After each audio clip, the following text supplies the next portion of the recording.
a patent gives you the rights to stop other people from making, using, or selling a certain invention. And so that's kind of what it is. It doesn't give you the right to do something. It gives you the right to stop other people from doing that. The most important place to grab onto this is like, well, what do you use it for? Like, what does it protect?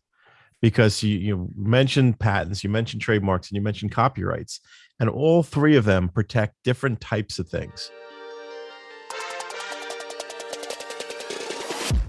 You're listening to the Rich State of Mind Show, the podcast made to make you the total package in the entrepreneurial world and give you what we call a rich state of mind. If you are here looking to learn about real estate investing, marketing, elevating your business, and developing your mindset to get to the next level, then you are at the right place. Stay tuned and be sure to join our community on richstateofmind.com. Now here's your host, Anthony Ritchie.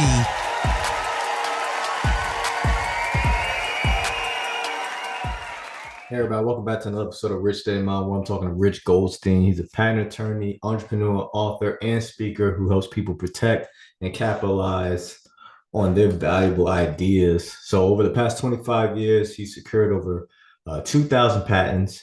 And with his experience, he's taught on how to protect your intellectual property with those patents. This was a wealth of knowledge for me, and hopefully for you. I learned a lot on this interview, more like a conversation discussion with Rich. And so I look forward for y'all to be able to do the same, learning more how to protect your assets, learning more on how to grow your business in the right way, right? We all got good ideas, but how can we make sure we protect the good ideas that we come up with? And this is how we do it. So as always, thank you for supporting, and please enjoy the episode. Hey, Rich, thanks for taking the time this evening on this episode. We're going to be talking about patents, trademarks, maybe a little bit of copywriting. But I like I said before we started recording, I'm definitely excited to talk about this because this is a topic that was a long time coming. We've been talking a lot about how to build a business, what people to put around it, but how to protect your business. And we'll be covering that today. So if you could just tell us a little bit about yourself and what you do. Yeah, well, Rich Goldstein, and I'm a patent attorney. I mean, my specialty is helping entrepreneurs to figure out where the opportunities are for them to create IP assets. And I mean by that, intellectual property assets, things that are valuable to their business that they then are able to use to increase the value of their business, hopefully when they're going through additional funding rounds or when they exit to get a bigger paycheck. So that's really the crux of what I do. And I'm passionate about helping entrepreneurs to understand patents and trademarks so that they make good decisions with regard to their businesses. And so let's just start off, I guess, with what is a patent and how can it be applied to what people do today? Yeah, well, so first of all, a patent gives you the rights to stop other people from making, using, or selling a certain invention. And so that's kind of what it is. It doesn't give you the right to do something. It gives you the right to stop other people from doing that. But I think kind of the most important place to grab onto this is like, well, what do you use it for? Like, what does it protect?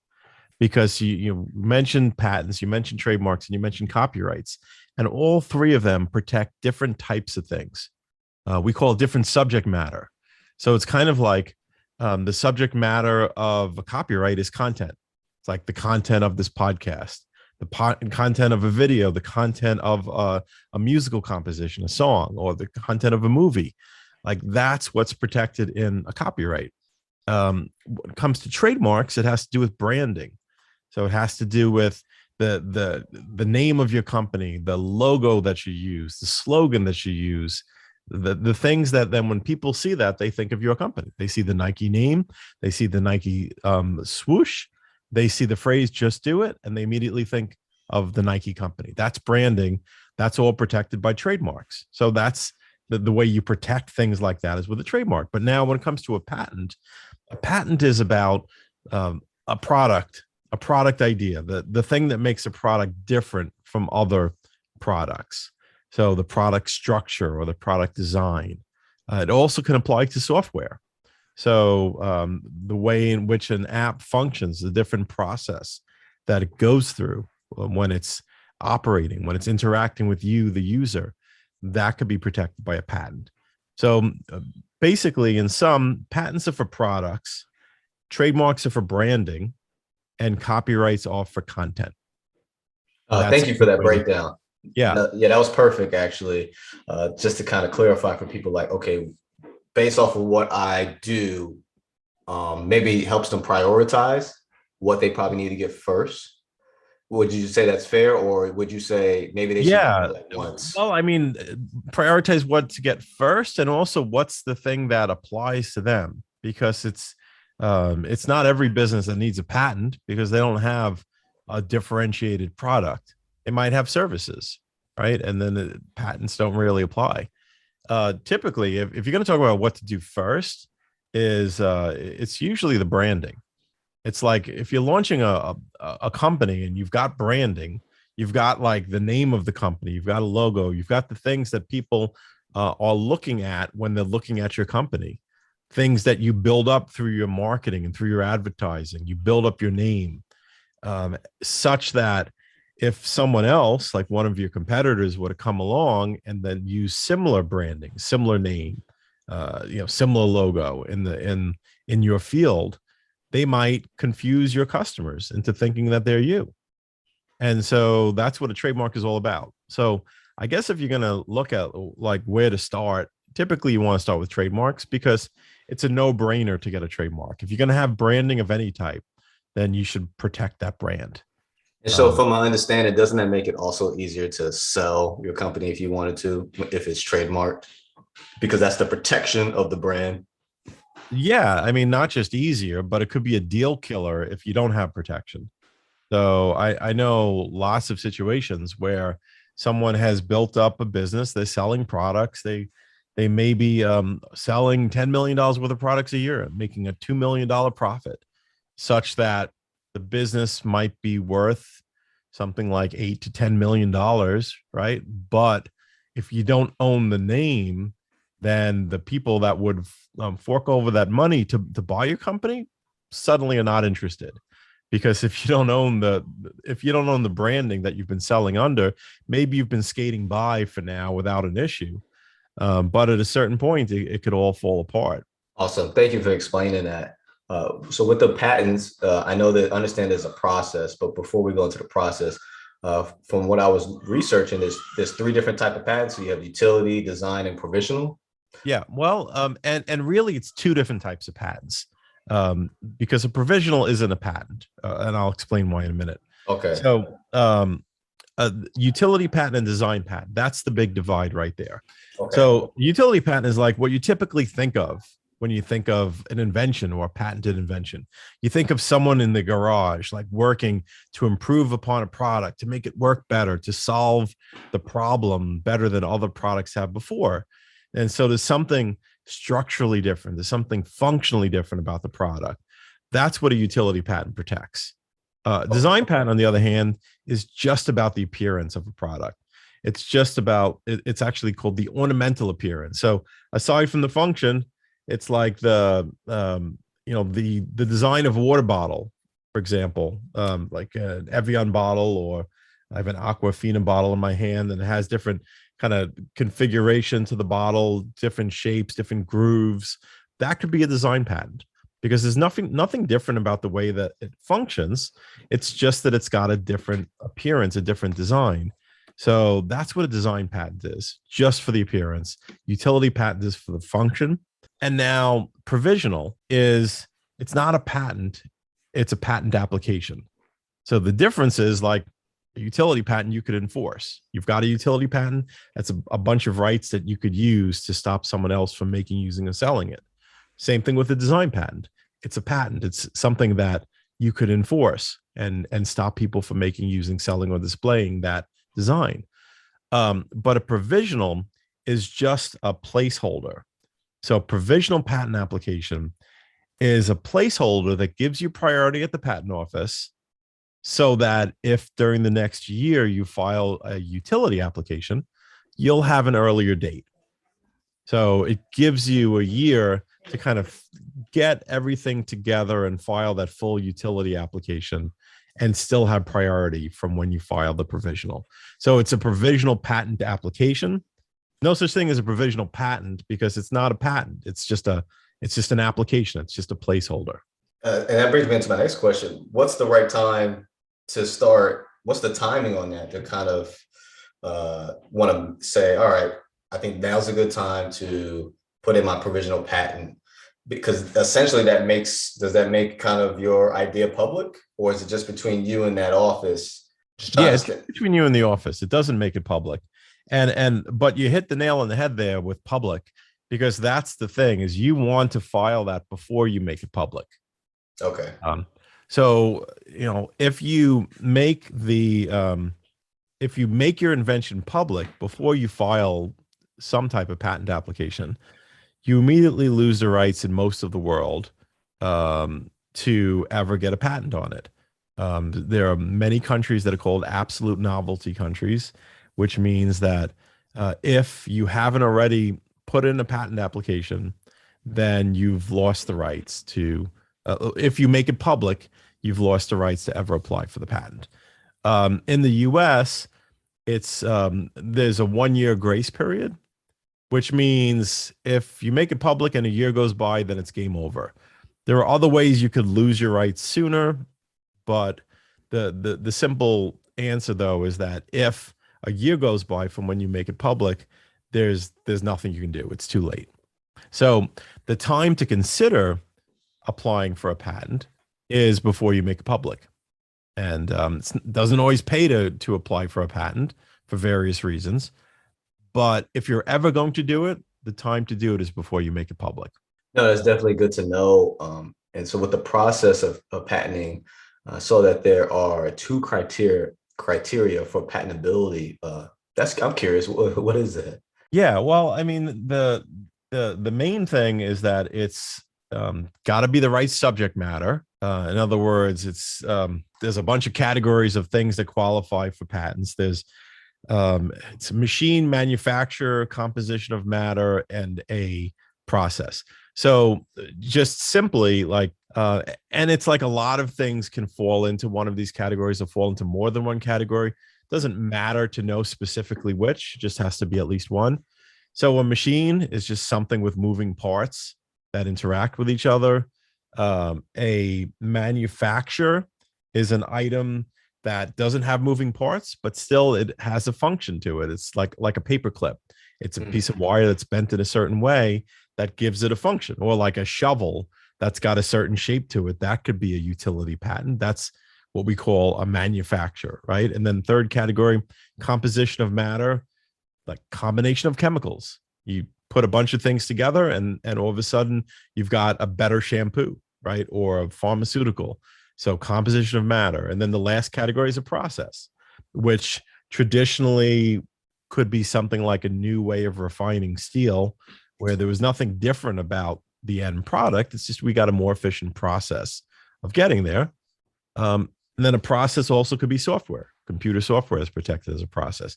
So yeah, first criteria is that it has patentable subject matter, something which it's the type of thing that can be patented. And then the second criteria is that it has to be different enough. So it has to be distinctive. It has to be different enough from what other people have done to be granted a patent.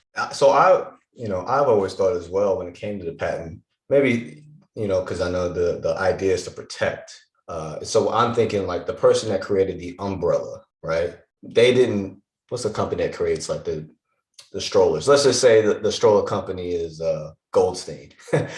So let's say Goldstein sees that this guy patented the umbrella, he invented it. That means Goldstein baby, store may try to purchase the rights to use the umbrella and put their label on it. Is that how it works? Let's see that it's like, well, let's say if I invented the umbrella, right? And so now I've got a patent, which gives me the right to stop other people from making, using, or selling an umbrella. Yes. And so I talk to different companies that maybe see the possibilities in this umbrella. It's like, wow, you can keep people from getting wet, and it folds up and you can put it in your briefcase. Like, that sounds awesome.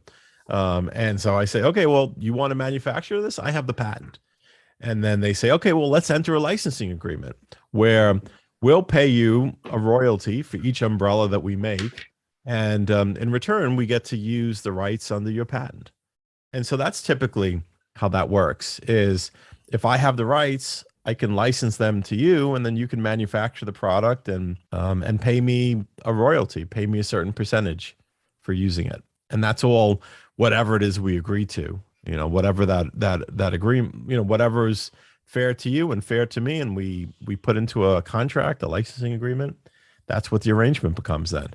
But yeah, I can imagine this would be like an inventor's dream. Does this happen more so than not, or this is kind of like it happens less so than not, right? okay?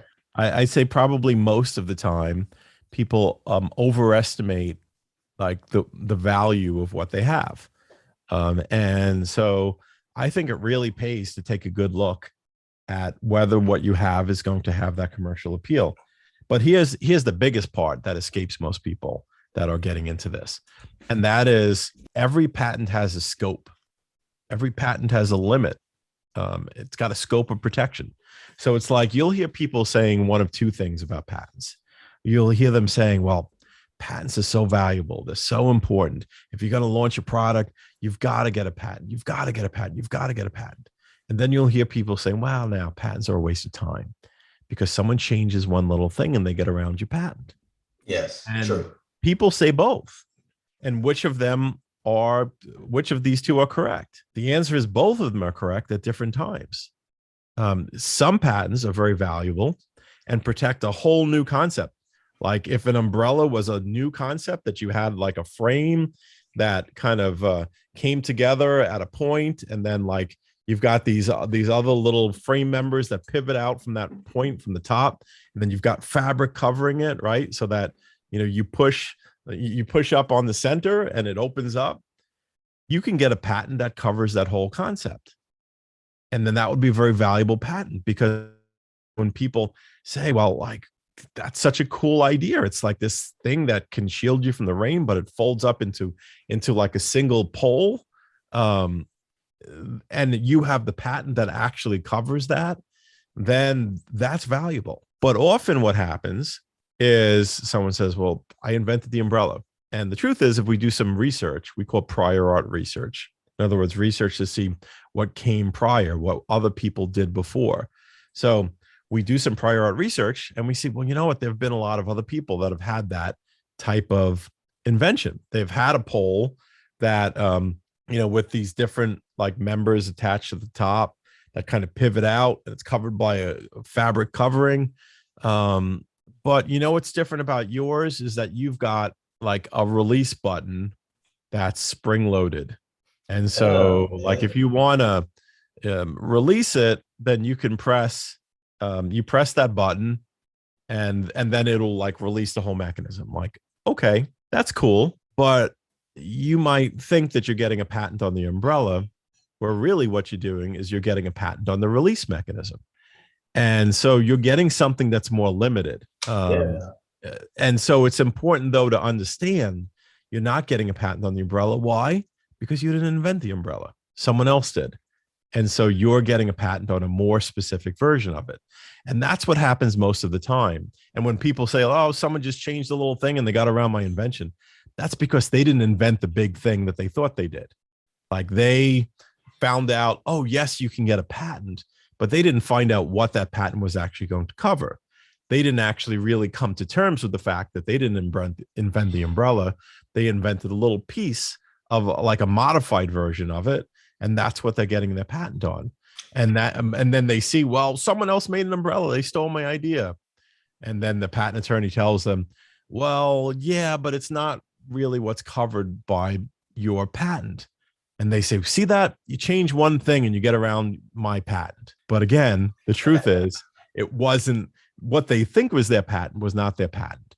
And that's why, I was saying before, like, the time to apply for a patent or the time to look into whether you should apply for a patent is before you make it public.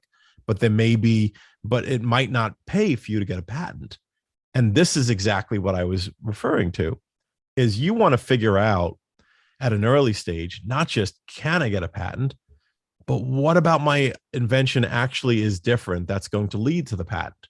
Because you want to know that the thing that makes yours different is also the thing that customers are going to want in their product. Like they're not going to want to buy, if they're not going to want to buy an umbrella without this like release mechanism, then maybe you're onto something, right? If the customer is going to want this in their product, and if like the companies that make umbrellas, let's say, are going to say like, wow, like we really want your invention because you've got the patent that covers the release mechanism, and that's what customers want, and then that's why we're going to pay you a royalty, then you're in business. But if it's like, you know, you've got the patent on the release mechanism and you're going to these companies and say, hey, look at my invention, the umbrella, they might say, that's really cool. We like this idea of the umbrella. But do we need to do business with you? No, because you don't have a patent on the umbrella. You have a patent on the release button. And we don't need that. We like the umbrella. We don't need the release button. And since that's what you have the rights to, we don't need to do a licensing deal with you. It's not groundbreaking enough. It's legit enough for you to say, hey, I have my own patent, but not, I guess, groundbreaking enough for a company to say, we're going to invest in your button, your release button. Well, it doesn't give you the leverage, right? Yeah. You need leverage to get the licensing deal. The leverage is like, we can't do it without you. And so if you've got a broad patent that covers the thing that they want to do, then that's leverage. If you've got a narrow specific patent that just covers a certain type of release mechanism with a certain spring arrangement, that's not much leverage because they don't care about doing it exactly like that. You had me thinking about TVs as far as, you know, I was always thinking before this conversation, whoever invented the TV and patented, then from eternity, if it's called a TV, then that person has that, you know, that royalty. But now the way you've explained it to me, I'm thinking, well, whoever made maybe the box TV, okay, good. But whoever came out with the flat screen or the plasma TV, maybe not. You know, does that sound about right? Like the person that yeah. I mean, like these things build upon themselves, build upon each other. And it's kind of like, you know, if that was in short succession. So like, let's imagine person invented the TV. And then a few years later, someone else built upon that and they kind of figured out how to make a flat screen TV. But it was still really built upon that TV invention. If those two were close in time, then the original TV person, the person who invented the TV first, they might have to get a royalty too. Oh, okay. Yeah. But the thing is, patents expire. And once they expire, they're fair game. Like a utility patent lasts for 20 years. So usually, like when you have big innovations like that, it's like, you know, the later innovations, you know, are the more important ones because the earlier patents are expired. That makes sense. So, yeah, I mean, it's kind of like, you know, like just about anything in your computer right now, like your trackpad, or if you use a mouse, or like certain structures in the keyboard, like a lot of that technology is more than 20 years old. So Yeah. nobody's paying a royalty on that anymore, which is good. So now companies can make, you know, like their computers with trackpads and all of this fundamental building block technology without having to pay a royalty. You know, because the whole purpose of patents is to promote progress, not to stall things, right? Okay. So Gotcha. you know, it's actually written right into the Constitution that the purpose is to promote progress in science and the useful arts by securing for artists and authors a limited time right. So it's built in that it's a limited time right. So it promotes progress by letting people build upon it, giving people an opportunity to profit from their inventions, but not lasting forever. So it's like the light bulb, right? Invented well over 100 years ago. And then the patent expired. Back then it was 17 years. So 17 years later, if the patent on the light bulb were still in existence, we'd all be paying $1,000 each for light bulbs, right? Because it's become such a part of our society, of our technology. And so that's kind of how it works, is you protect them for a limited time, and then anyone can do it free of charge. I mean, you know what? Initially I was like bummed out because I was like, oh man, it should be 100 years. But I like the fact that it encourages the technological growth of everything else, or just products in general. It encourages that. So I can appreciate that on a wider scale. Yeah, it's how it ends up being fruitful. One thing I didn't ask, because it's been about 10 months and I still haven't got my trademark back. But so how long does it take to file a patent and get that back? Patents, it takes about 2 years maybe on average to get a patent. Trademark is they have a pretty big backlog right now, whereas about a year or so ago, within 3 or 4 months, you might hear something. These days, it's probably closer to something like 10 months before you hear anything. Yeah, that's I guess that's why somebody would want to have a provisional patent, so that it gives them that time frame, while they're waiting for those 2 years to protect themselves. Yeah, well, I mean, if you file a regular patent application, utility patent application, you're still establishing your priority. Okay, gotcha. Either way, you filed. No one's going to sneak ahead of you, but provisional is a way to kind of file a bit less formally while you're getting everything together to kind of put your full application in. Gotcha. But yeah. And then how much would it cost? Utility patents, probably north of $10,000. Design patents, typically a few thousand. It's just very different in how they are structured. Design patent is all about creating a great set of drawings that show the design clearly. Utility patent is about a whole bunch of writing that defines the invention in words. And so it's a lot more labor intensive to get a utility application together. And that's why it costs quite a bit more. Yeah, that's what I was like thinking. Like, do you have to submit some type of model or prototype, in order for them to see that, your invention is, I guess, legit? Yeah, well, actually, everything's in writing with the patent office. So there is no requirement for a prototype. And I know that there's like a concept that people have that, like, well, you have an invention, you go to the patent office with your invention in your lap, and you sit in the waiting room and wait to be called, for your appointment. But no, everything we do at the patent office is in writing. You don't need a prototype. You just need to provide a patent application that explains in enough detail how it would be put together. And then apparently there's been a myth of a poor man's patent. You heard of that? Yeah, and that myth has been around for older than us or our grandparents. It's been around forever. And it just doesn't, the idea is that you describe your idea in writing, you mail it to yourself, and then the postmark would serve as proof of when you invented it, and you could run into court with your sealed envelope and say, hey, look, I invented it first. But it doesn't work.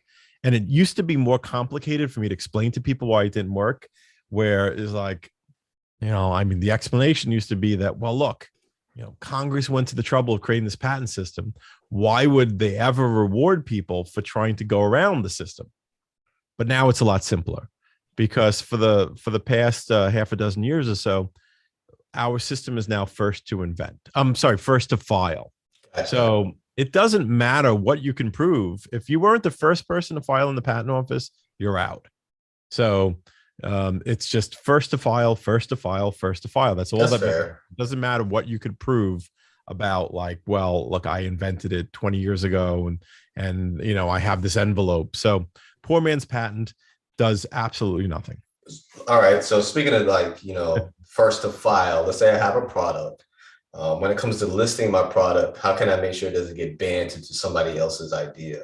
When it comes to listing a product, how do I avoid having my product being banned if somebody else's idea, let's say, became, I don't know, first or... Okay, so you're saying, like, if you're selling it on Amazon or something like that, yeah.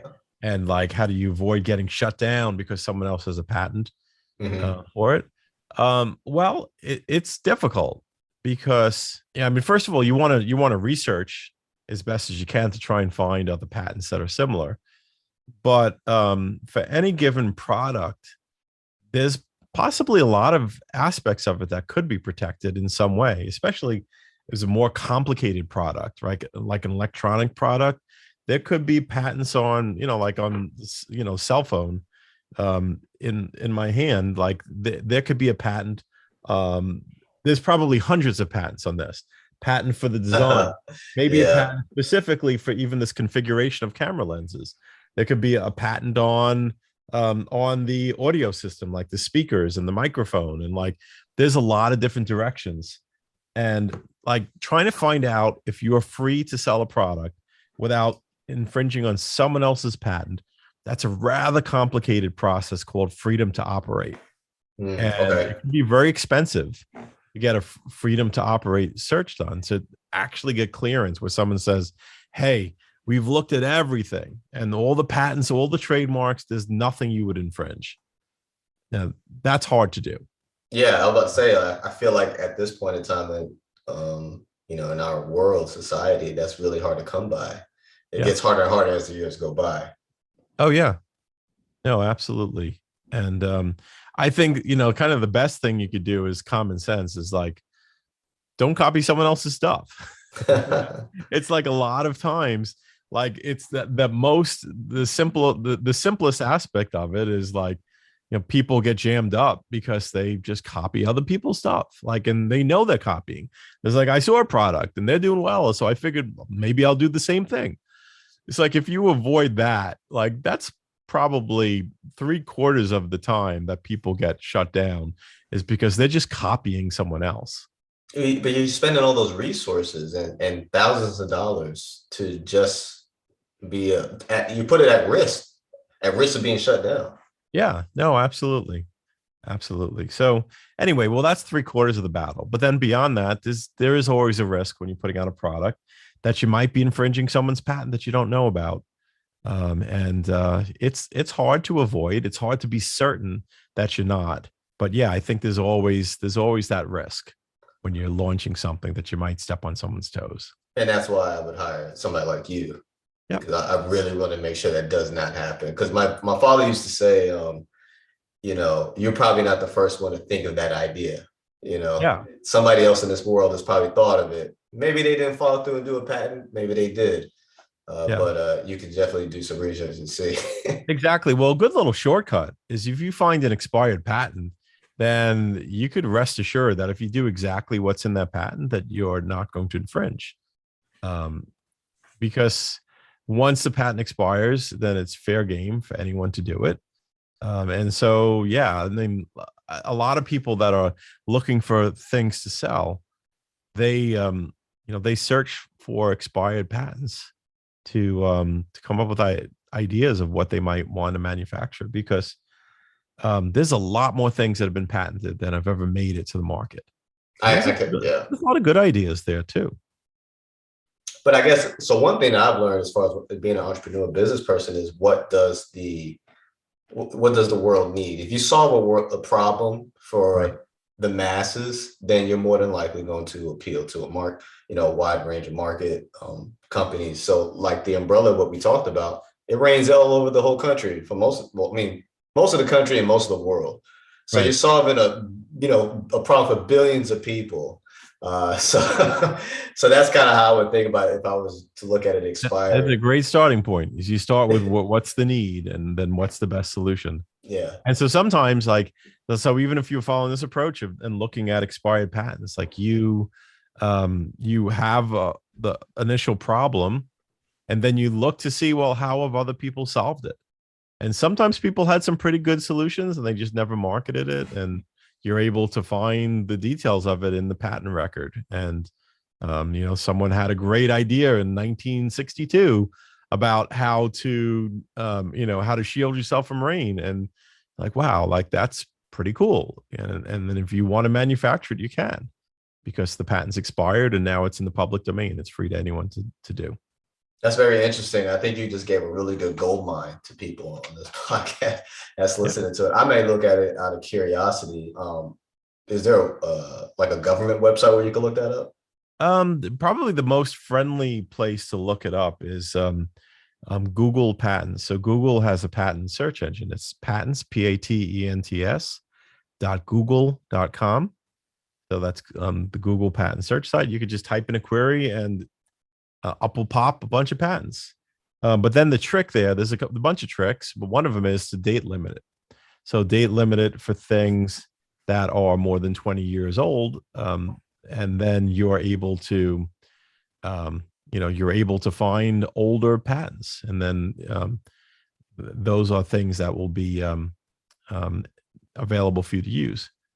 If there's any doubt, you should ask someone just like, hey, is this one clear? But in general, the rule is that the patent expires 20 years from the earliest priority date. In other words, the filing date. Slightly complicated, but if you say 25 years, so anything that's 25 years old, you're good. Gotcha. Just to give it a little extra cushion in there. Yeah. But yeah, I mean, like if you can go to Google Patents, you can search around and you could date limit it and look for old patents, and it's a great way to find good ideas. Yeah, because you may find somebody, like you said, 1962, who maybe was ahead of their time and it wasn't a necessity or something that people wanted and it was forgotten. Yep, exactly. And you'll find a lot of ideas like that. If you start looking for things that people use to kind of block out the rain, you'll find all kinds of ideas, I'm sure. That's pretty cool. And I don't really consider myself an engineer in any sorts, but I definitely like to look at things and figure out, well, how can I make that better? And then outsource outsource to whoever is a smarter person on that particular category. So for anybody that's listening, this is definitely a great nugget I feel like Rich gave. Even out of curiosity, I think I'm just going to scroll through there and just see like what ideas were being floated around, and then how that can be just applied. And maybe down the line, I might try that out myself. This has been awesome. Thank you. Yeah, and it's my pleasure. And yeah, I mean, you'll have to weed through some not so great ideas. You'll have to weed through a lot of them to find some good ones. But if you're willing to put in the time and dig through, you'll find some really interesting stuff. You definitely can find gold by mining through the record of issued and expired patents. And so I always like to ask everybody on this. I feel like yours would be fairly unique because, like I said, we've never talked about this topic, but I always ask everybody, what is their rich state of mind? What is your big why? What gets you to wake up in the morning and have such a passion for helping people with patents, trademarks, copywriting? Yeah, I mean, I think overall, I love to empower people. I love to allow people to see a bigger version of themselves, of what they're capable of, than they imagined before. So, like, that really is my why of giving people a sense that they can accomplish things that they didn't previously think they could. So empowerment is my why. I love that. And you are literally that gift that keeps on giving with that. So that's always pretty awesome. Because I'm pretty sure anybody that's used you and then everything worked out, they probably, would be thanking you for eternity. Or I guess as long as that license is good to go for 20 years at least, sending you nice gifts every year for Christmas. Well, thank you so much, Rich. It's been a pleasure. I want to make sure a couple of things. I know that you have a small guide, right, to help people out. So yeah. So the American Bar Association asked me to write a book to explain how patents work in plain English. So I did. I wrote the ABA Consumer Guide to Obtaining a Patent. And you could find that on Amazon. It's probably about a 4-hour read. And if you read that, you'll know more about patents than probably 99% of entrepreneurs. And it's just written in plain English, like kind of written as I speak. So that's one.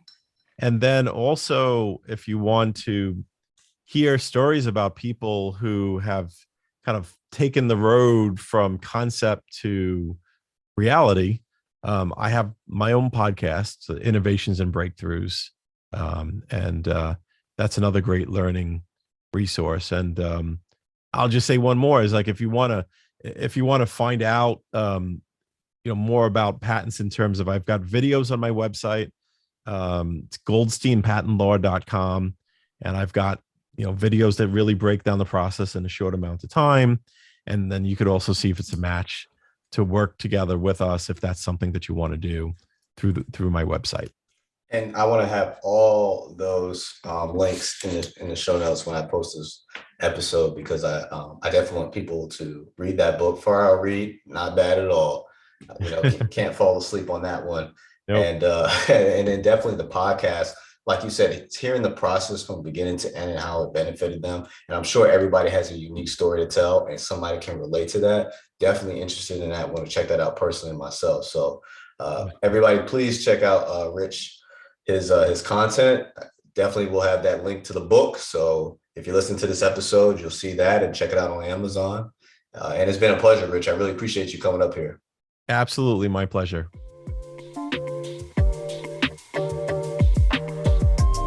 Thank you for sticking with us from the start of the episode. Please share our show with friends and family, visit our YouTube channel, and view more of our content on richstateofmind.com. See you next week on the Rich State of Mind Show.